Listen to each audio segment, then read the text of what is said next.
Can we just talk about what brought agitation in Nigeria?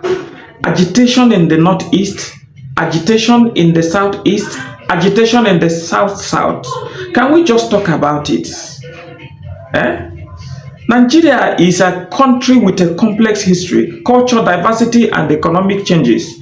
Experiences agitation from various groups of or regions.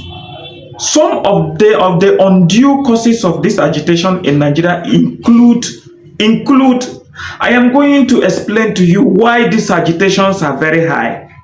If to me, if you as a person who is in the authority can be able to pen down these things, you will see all this nonsense is going to stop. One is economic inequality and poverty. Why this disparity in wealth distribution, employment, and poverty have led to frustration and anger of the people. Frustrating people because there is this disparity everywhere. I am not an Hausa. You can't give them job in that area of job. You continue separating people, making unnecessary disparity. Poverty is one of the things that led to this agitation. Forget everybody's agitating. Now, too, political marginalization.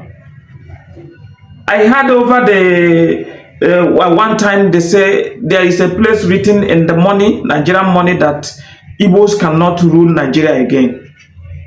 That political disparity, feelings of exclusion from the political power and the decision-making processes have fueled agitation, particularly in regions like the Niger Delta and the southern Nigeria,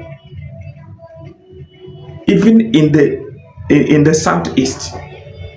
Yes, where an Igbo man will win an election, they will willfully take it force and give to a Yoruba man or give to Hausa man.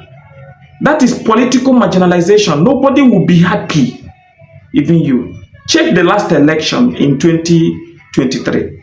The last election is a replica of what I am telling you. Political marginalization. We go ethnic and religious tensions, historical conflict and competing interest between ethnic and religious group have contributed to ongoing agitation. The Muslim will tell you this is what we will do. The Christian will say this is what we will do. And this area of people will be supported and these people will not be supported. That is one of these problems. Let us go to resource control and the distribution. Dispute over the management and allocation of natural resources such as oil have led to the agitation in the regions like the Niger Delta. Niger Delta is an oil-producing community, but they don't have good road. There is no industrialization. They are not given what they are supposed to be given. They are being marginalized. This is the cause of this agitation. I told you in my previous video that everyone in Nigeria is agitating. Corruption and the governance issues. Widespread corruption, perceived injustice, and ineffective governance have eroded trust in institutions and fueled public discontent.